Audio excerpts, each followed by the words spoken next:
नमस्कार दोस्तों, क्यूमैथ्स के यूट्यूब चैनल में आप सभी का स्वागत है।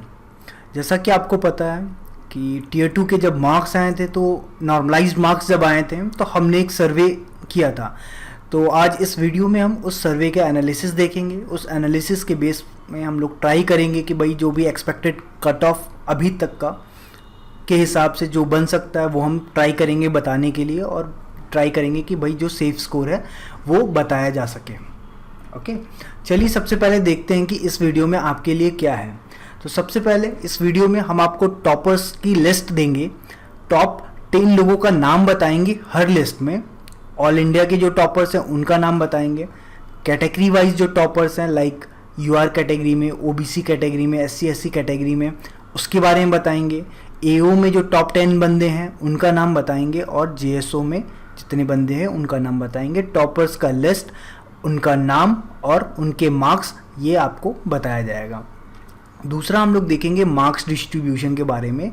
ये काफ़ी इम्पॉर्टेंट है, तो इस पे आप ध्यान दीजिएगा, है ना।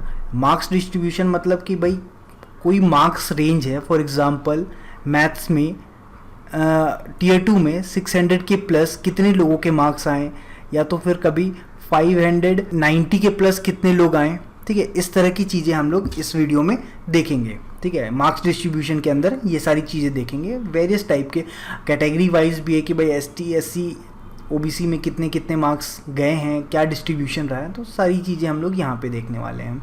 नेक्स्ट हम लोग डेट एनालिसिस करेंगे कि भाई 11, 12, 13 में कौन ईजी था, कौन टफ था और सेम था क्या। नेक्स्ट हम लोग देखेंगे एसएससी सीजीएल 2017 का जो फाइनल रिजल्ट आया है, 2017 के फाइनल रिजल्ट का एनालिसिस करेंगे। एनालिसिस का 2 पार्ट रहेगा। पहले पार्ट में हम टॉपर्स के पोस्ट प्रेफरेंस देखेंगे कि भाई जो टॉप के 100 बंदे हैं उनका क्या पोस्ट प्रेफरेंस था, टॉप के 500 बंदे हैं उनका क्या पोस्ट प्रेफरेंस था, और टॉप के 1000 बंदों का पोस्ट प्रेफरेंस क्या रहा था। उसके अलावा एसएससी सीजीएल 2017 में जो राइटअप आया उसका एनालिसिस करेंगे कि भाई कम से कम कितने मार्क्स में आपको नौकरी मिली, ऑल इंडिया आपका कितना रैंक था जिसकी वजह से आपको सबसे lowest post for example TA in CBIC मिला। ये काफ़ी इम्पॉर्टेंट एनालिसिस है, और इसी एनालिसिस के बेस पे हमारा प्रेडिक्शन है। 2017 का जो फाइनल रिजल्ट है उसकी जो फैक्टर्स है उसके बेस पे हमने प्रेडिक्शन किया है, और कुछ सेफ स्कोर भी आपको बताने की कोशिश की है। हम लोगों ने वैकेंसी रखा है, टेंटेटिव वैकेंसी है, इन फ्यूचर वो इंक्रीज़ हो सकती है। ठीक है, तो वैकेंसी अभी टेंटेटिव है, और ये जो आपको प्रेडिक्शन अभी बताया जा रहा है ये आपके टीयर 2 के स्कोर के आधार पे है, और ये फाइनल नहीं है। जैसे ही टीयर 3 होता है आपको टीयर 3 के आपके स्कोर मिल जाते हैं, हम वापस से एक सर्वे कराएंगे, और उस सर्वे के एनालिसिस के बाद जो हम प्रेडिक्शन करेंगे वो फाइनल प्रेडिक्शन रहेगा। तो ये एक तरह से हमारा खुद का टेंटेटिव प्रेडिक्शन है। चलिए आगे देखते हैं हम वीडियो में है क्या। सबसे पहले हम लोग देखते हैं अप टू 2018 में टीयर 2 में ऑल इंडिया टॉपर्स के लिस्ट। सबसे पहला नाम आता है, आप सभी को ऑलरेडी पता है, हमने ऑलरेडी बता रखा है कि भाई प्रशांत अग्रवाल 619.84 मार्क्स के साथ ऑल इंडिया टॉपर रैंक 1 है। ये 619 आउट ऑफ 600 मार्क्स इन्होंने लाया है। ठीक है, जो दूसरा टॉपर है ये नमन गर्ग है, और तीसरा नवीन यादव है। नमन गर्ग और नवीन यादव के मार्क्स में ज़्यादा डिफरेंस नहीं है, ये सिर्फ 0.22 का डिफरेंस है। आप यहाँ पे देखोगे जितने भी टॉपर्स है 1 2 3 4 5 6 7 8 9 10 सबका नाम दिया गया है, सबके कितने स्कोर आए हैं वो देख लो। आप ट्राई करो कि आपको भी आ जाए। आप एक और चीज़ आप देख लो कि ओबीसी का केवल एक बंदा है। अगर कैटेगरीज में बात करें तो ओबीसी कैटेगरी का एक बंदा है जो कि टॉप 10 में आता है, बाकी टोटल 9 बंदे जो हैं वो यूआर कैटेगरी के हैं। अब देखते हैं यूआर के लिस्ट में टॉपर, तो भाई एक ओबीसी वाला बंदा निकल जाएगा और एक नया बंदा हनमंडला रेड्डी आ जाएगा। ये इसका ऑल इंडिया रैंक 11 है। ठीक है, अगेन प्रशांत अग्रवाल यूआर कैटेगरी में भी नंबर 1 में ही रहेंगे। नेक्स्ट हम लोग देखते हैं ओबीसी का टॉपर, जैसा कि आपको बताया था नवीन यादव ओबीसी के फर्स्ट टॉपर हैं, सेकेंड टॉपर पवन कुमार, थर्ड उत्तम कुमार। इस तरह से टोटल 10 टॉपर्स का नाम दिया गया है। ये जो 10वां टॉपर है इनका ऑल इंडिया रैंक 53 है। अगर ये ओबीसी नहीं होते, यूआर होते, और टोटल अगर बिना कैटेगरी के देख रहे हैं तो 53 है, बट इनका कैटेगरी की वजह से इनका ऑल इंडिया रैंक 10 है। इसी तरह हम लोग देखते हैं नेक्स्ट एससी कैटेगरी के बारे में। एससी के जो टॉपर हैं उनका नाम है अंकित कुमार, जिनका रैंक 1 आया है और ऑल इंडिया रैंक 98 आया है। इस तरह से एससी के 10 लोगों का नाम दिया गया है। जो 10वां नंबर है वो है हीरालाल जी का, जिनका ऑल इंडिया रैंक 1195 है और टोटल मार्क्स 532 है। 532 मार्क्स के साथ ये एससी कैटेगरी के 10th टॉपर हैं। नेक्स्ट हम लोग एसटी कैटेगरी में देखते हैं। उमा शंकर मीना ये टॉपर हैं, इनका रैंक 1 है। ठीक है, यहाँ जो कैटेगरी रैंक है इसमें इस तरह से कैटेगरी का रैंक मेंशन होना चाहिए। आप खुद से समझ जाओ कि भाई ये ऐसा ही होगा, ये रह गया लगता है।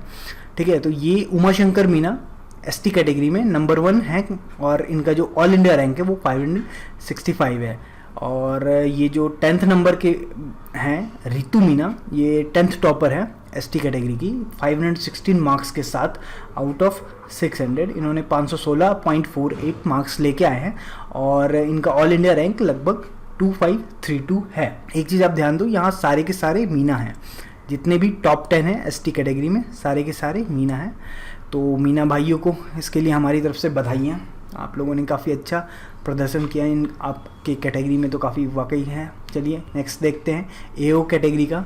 ठीक है, एओ कैटेगरी में संगीता रैंक 1 है।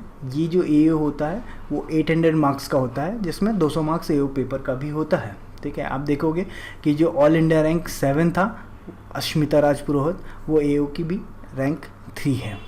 ऑल इंडिया रैंक 2 ये एओ के रैंक 7 में आते हैं। ठीक है, मे बी ये टॉप रैंकर्स हो सकता है ज्वाइन ना करें या कुछ लोग कर भी सकते हैं, कुछ कहा नहीं जा सकता।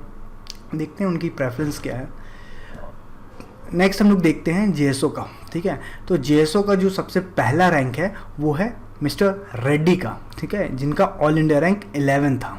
ठीक है, और इसी तरह 10 लोगों का नाम दिया गया है। आप जेएसओ में देखोगे तो जो सेकेंड है मिस्टर गुप्ता, उनके मार्क्स है 686.95, जो कि काफ़ी ज़्यादा डिफरेंस है 1 मार्क से। ठीक है, आगे आपको आने वाले चार्ट्स में भी दिखाई देगा ये जो डिफरेंस है। और इस तरह से 10 लोगों का जेएसओ के टॉपर्स का भी नाम है। नेक्स्ट हम लोग देखते हैं मार्क्स डिस्ट्रीब्यूशन के बारे में।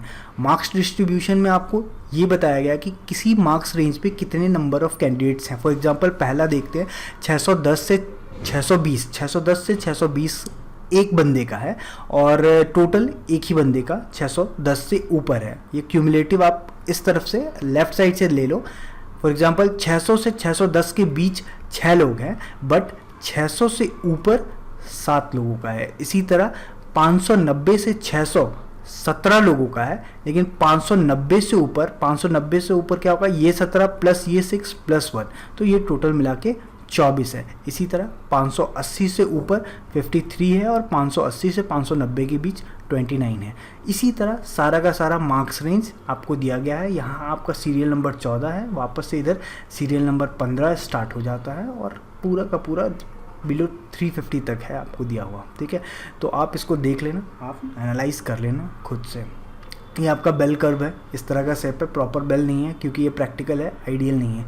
ओके, नेक्स्ट हम लोग देखते हैं कि मैथ्स और इंग्लिश का मार्क्स डिस्ट्रीब्यूशन क्या है। तो मैथ्स में अगेन सेम चीज़ है कि भाई 200 से 210 के बीच में 15 लोगों के मार्क्स हैं।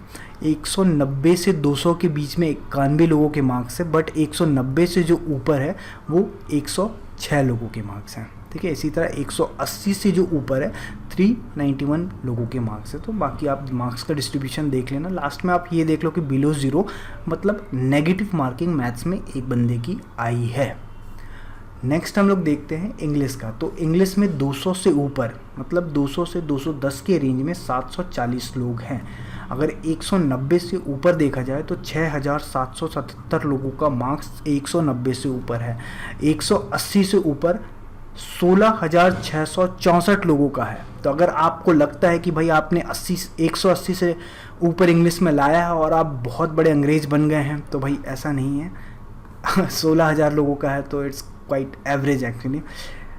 जिनका सिलेक्शन होता है उन टर्म्स में एवरेज है। ठीक है, कोई बात नहीं, मार्क्स अच्छे आए, पेपर इजी था। चलिए आगे देखते हैं। ये जो चार्ट है ये काफ़ी इंपॉर्टेंट है। 2.3 जो है वो बहुत इंपॉर्टेंट है, आप इसका स्क्रीनशॉट ले लेना, है ना। हमारे टेलीग्राम ग्रुप में भी आपको ये मिल जाएगा हाई क्वालिटी में। अगर चाहो तो यहाँ से स्क्रीनशॉट ले लेना, बाकी वो ग्रुप का लिंक डिस्क्रिप्शन में नीचे दिया रहेगा, ठीक है। तो देखो इसमें सबसे इंपॉर्टेंट चीज़ क्या है ना, आपको चारों कैटेगरी के बारे में रेंज दिया गया है। फॉर एग्जांपल 610 से 620, तो उसमें एक यूआर का बंदा है और टोटल एक ही बंदे को इस मार्क्स रेंज पे मार्क्स मिले हैं, ठीक है। नेक्स्ट अगर 600 से 610 की बात करें तो यूआर के 5 बंदे हैं और ओबीसी के 1 बंदे हैं, इसमें कोई नहीं है। अगर 590 से ऊपर की बात करें तो यूआर के 14 लोग हैं, ओबीसी के 3 लोग हैं, इन दोनों कैटेगरी में एक भी लोग नहीं है। अगर 580 से 590 की बात करें तो 23 लोग यूआर में हैं, 6 लोग ओबीसी में हैं, एससी में अभी भी नहीं है। 570 से 80 में एक एससी आता है और पहला एसटी 540 से 550 के बीच आता है। ये चार्ट बहुत इंपॉर्टेंट है। इंपॉर्टेंट इसलिए है क्योंकि जो आपकी वैकेंसी होती है वो यूआर, ओबीसी, एसटी, एससी में डिवाइडेड रहती है, ठीक है। ये वर्टिकल रिजर्वेशन होता है, एक हॉरिजॉन्टल भी होता है जिसमें physically handicap, ex serviceman, OH, PH quota ये सब होता है, डिफरेंट है, वो बाद में बात करेंगे। ये वर्टिकल से ही निकाल के हॉरिजॉन्टल वैकेंसी बनाई जाती है, ठीक है। तो ये जो वर्टिकल वैकेंसी है ये बहुत ही इंपॉर्टेंट है यूआर, ओबीसी, एससी, एसटी। तो इसमें अगर आपको पता है कि आपका स्टेटस क्या है तो वो बहुत आपको हेल्प करेगा खुद को एनालाइज करने में कि आपका पोजीशन कहाँ पे है, ठीक है। ये हो गया। अभी आप देख तो सेम चीज़ एओ और जेएसओ में कि भाई 730 से 40 के बीच में एक बंदा एओ है, जेएसओ का जो टॉपर है वो 710 से 20 के है, 680 से 700 के बीच में एक भी जेएसओ का बंदा नहीं है। एओ के तो बंदे हैं, लगातार हैं, ये क्यूमुलेटिव नहीं है। अगर यहाँ पे एक है तो ये इस रेंज में ही एक है, 710 से 20 के बीच में ही इतना है, क्योंकि आप देखो क्यूमुलेटिव रहता तो ये इंक्रीज़ होता है, यहाँ पे ये क्यूमुलेटिव नहीं है। 700 से 710 के बीच में 5 है, ठीक है। ये आप 424 जो देख रहे हैं ये टोटल नहीं है, आप टोटल ऐड करते जाओगे तो फिर आपको पता चलेगा कि टोटल कितने बंदे हैं। जैसे यहाँ तक आओगे तो फिर ये 10 है, ये 15 है, ये 35 हो जाएगा। तो इस तरह से ऐड अप होता जाएगा और सिमिलरली इसमें भी नीचे ऐड अप होता जाएगा, क्यूमुलेटिव नहीं बनाया गया है इसका, ठीक है। नेक्स्ट हम लोग देखते हैं मार्क्स डिस्ट्रीब्यूशन। तो मार्क्स डिस्ट्रीब्यूशन में देखते हैं अगर 600 प्लस कितने लोगों के आए हैं, तो 11 तारीख जिन लोगों का एग्ज़ाम था उसमें से एक भी लोगों के 600 प्लस नहीं आए हैं। 12 तारीख वालों में से 4 लोगों के आए हैं, 13 तारीख वालों में से 3 लोगों के आए। 580 प्लस की बात अगर करें तो 15 लोग जो 11 तारीख के थे 580 प्लस लाए हैं, और 18 लोग 12 तारीख के, और 20 लोग 13 तारीख के। इस तरह से हर मार्क्स पे आपको ग्राफ भी बताया जा चुका है। तो आप अगर ग्राफ देखोगे तो इसमें केवल 2 हैं, इसमें 11 तारीख का एक भी नहीं है, ठीक है। और ओवरऑल आप ग्राफ देखोगे तो मोस्टली ठीक है, प्रॉपर डिस्ट्रीब्यूशन है। मतलब ये नहीं कहा जा सकता कि ये पोर्शन अगर इतना रहता और ये पूरा ब्लू रहता तो बोल सकते थे कि भाई ये बहुत ज़्यादा है। तो मोर और लेस ठीक है, डिस्ट्रीब्यूशन इक्वल है। नेक्स्ट हम लोग देखते हैं जो 2017 का फाइनल रिज़ल्ट है, तो उसमें टॉपर्स के प्रेफरेंस क्या थे, ठीक है।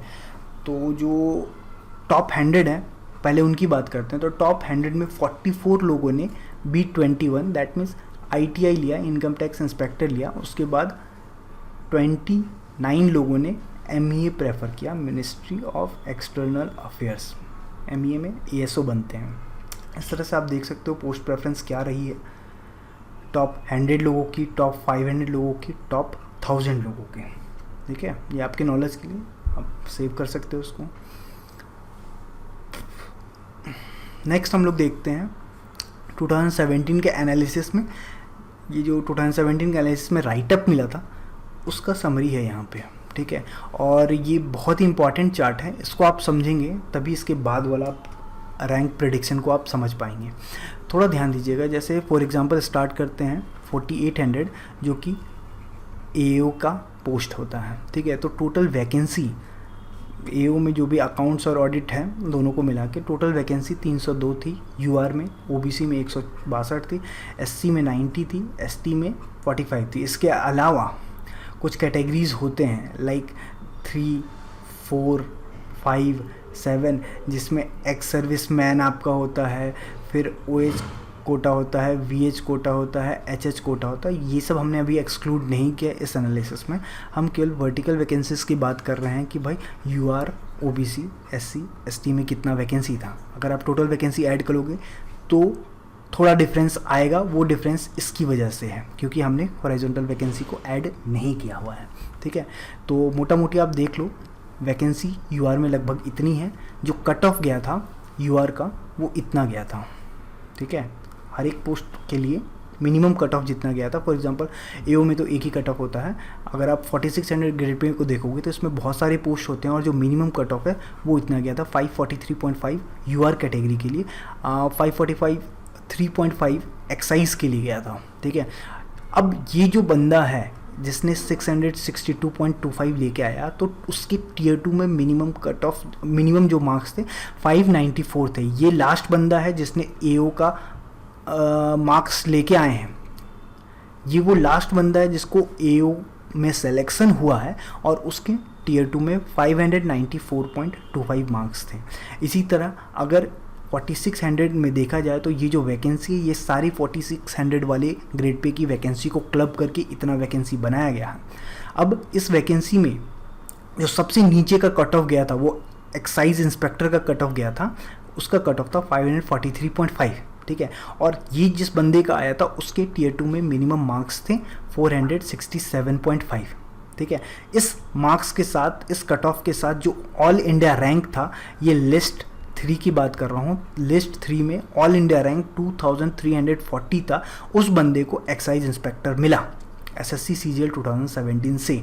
अगर आप सिमिलरली यहाँ पे देखो तो ओबीसी में 3982 वाले एक बंदे को जॉब मिली एक्साइज इंस्पेक्टर में, और इसी तरह 5903 एंड 6717 में 4600 ग्रेड पे का मिनिमम कट ऑफ गया था। ठीक है, जिसमें आप देख सकते हो कि टीयर 2 में बंदों ने मिनिमम कितना लाया था। अभी आपका जो मार्क्स अभी तक आया हुआ है वो टीयर 2 तक है, तो अगर आपके टीयर 2 में इतना या इससे ऊपर है तो आप सोच सकते हो कि आप अगर 2017 में इतना रहता तो आप समझ सकते थे कि इतना आएगा। 2018 में थोड़ा मार्क्स इंक्रीज़ हुआ है, टीयर 2 का कट ऑफ भी काफ़ी इंक्रीज़ हुआ है 2017 के कंपैरिजन में, तो फिर उसी हिसाब से इफेक्ट पड़ेगा। ये आपने 4600 ग्रेड पे देखा, अभी नीचे है 4200 ग्रेड पे, तो जितने भी 4200 ग्रेड पे वाले पोस्ट थे उन सभी का वैकेंसीज़ को ऐड करके ये वैकेंसी बनाई गई है। और जो मिनिमम गया था वो कट ऑफ आपको यहाँ दिया गया है, जिस बंदे का गया था उसका टीयर 2 में मिनिमम इतने मार्क्स थे और इतना ऑल इंडिया रैंक वाले को मिला है। आप अगर देखोगे तो यहाँ 2340 है और यहाँ 2280 है। ये इसलिए है कि ये जो कट ऑफ है 544 है और यहाँ पे 543.5 है। ठीक है, तो एक्चुअली ऐसा हुआ है कि एक्साइज का कट ऑफ जो है ना वो 4200 ग्रेड पे से कम में गया है, तो ये रेयर है। आप लोग लकी है कि आप देख पा रहे हैं कोई बात नहीं, बट हमेशा ऐसा नहीं होता है और आगे नहीं होगा। ठीक है, अभी हम लोग देखते हैं, हो भी सकता है, मतलब ऐसा कुछ कंफर्म नहीं कह सकते, but this is rare. JSO के बारे में देखते हैं। जेएसओ की टोटल वैकेंसी इस बार काफ़ी कम थी। टोटल वैकेंसी अगर बात किया जाए तो 50 वैकेंसी थी, तो उसी को डिस्ट्रीब्यूट किया गया। अगर ये टोटल 50 नहीं हो रहा तो भाई वो हॉरिजॉन्टल वैकेंसी में गई होगी। ठीक है, और जो कट ऑफ गया था, फाइनल कट ऑफ 648 का गया था यूआर के लिए, और वो जिस बंदे का 648 था जो कि मिनिमम मार्क्स था उसका 585 टीयर 2 तक थे। ठीक है, नेक्स्ट 2800 की बात करें तो 2800 में टोटल वैकेंसी यहाँ पे दिया हुआ है। कट ऑफ आपको दिया हुआ है कि भाई 2800 बंदे का मिला है, उसको 535.5 मिनिमम कट ऑफ गया है, और उसका जिस बंदे को 2800 मिला है उसका टीयर 2 में मिनिमम 469.5 मार्क्स थे, और उसका ऑल इंडिया रैंक जो टीयर लिस्ट 3 की जो रैंक थी उसमें 3203 रैंक था।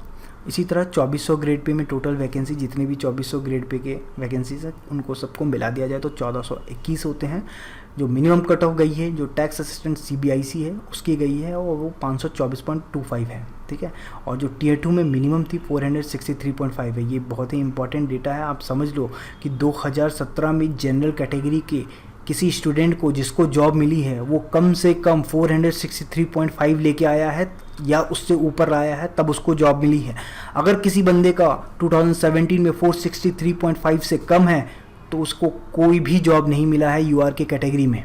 ठीक है, और जो फाइनल एआर था वो 4613 था। ठीक है, ये मैंने आपको जनरल का बताया। सिमिलर चीज़ आपका ओबीसी में भी लगेगा और SC ST कैटेगरी में भी लगेगा। तो जिसका जो कैटेगरी होता है आपको तरीका बता दिया गया कि भाई कैसे है, वो आप देख लो, एनालाइज कर लो, ठीक है। ये आपके एनालिसिस के लिए है।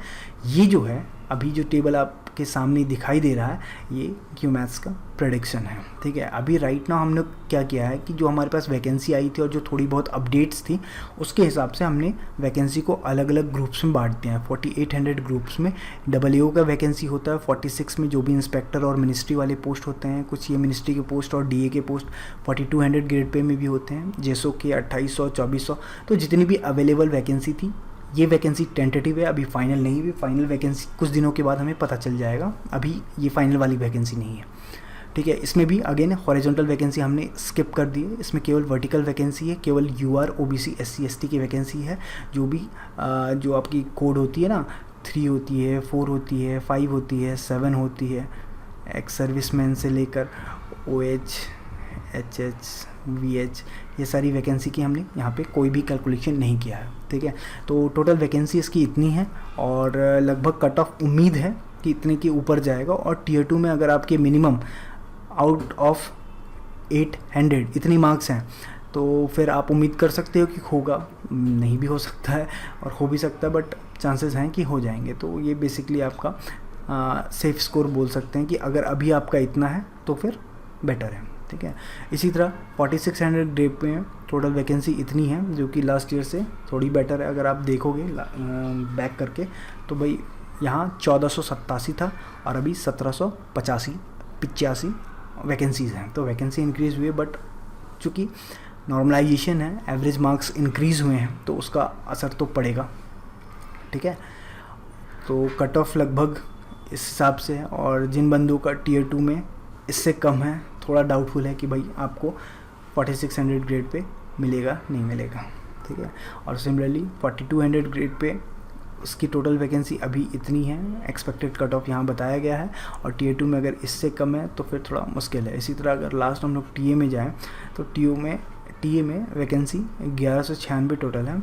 TA प्लस जो भी UDC होता है, कुछ मिनिस्ट्रीज़ के पोस्ट होते हैं जो 2400 ग्रेड पे के हैं, तो वो सारे मिला के 1196 हैं, जिसका लगभग एक्सपेक्टेड कट ऑफ 535 पिछले साल से लगभग 10 मार्क्स इंक्रीज़ किया है, ठीक है। क्योंकि ऑब्वियसली अभी भी लगभग 15-17 मार्क्स इंक्रीज़ किए हुए हैं Tier 2 में ही, 2017 और 2018 के Tier 2 का डिफरेंस UR कैटेगरी के लिए, ठीक है। तो अभी Tier 2 की जो मिनिमम है वो अगर अभी राइट नाउ आपका 470 UR कैटेगरी में 470 से ऊपर है, तो आप रेस में हो। अगर इससे कम है तो भैया बड़ा मुश्किल है, लेकिन कोई बात नहीं, अगर आपको Tier 3 देने का मौका मिल रहा है तो डेफिनेटली आप दीजिए। किसी को पता नहीं कब क्या मिरेकल हो जाए, ठीक है। तो ये बेसिकली सेम चीज़ आप OBC में देख लेना, SC में देख लेना और ST में देख लेना, ठीक है। तो एनालिसिस में बस इतना ही। आप लोगों का बहुत बहुत धन्यवाद कि आपने इतना कीमती समय दिया वीडियो देखने के लिए। चलिए, थैंक यू वेरी मच।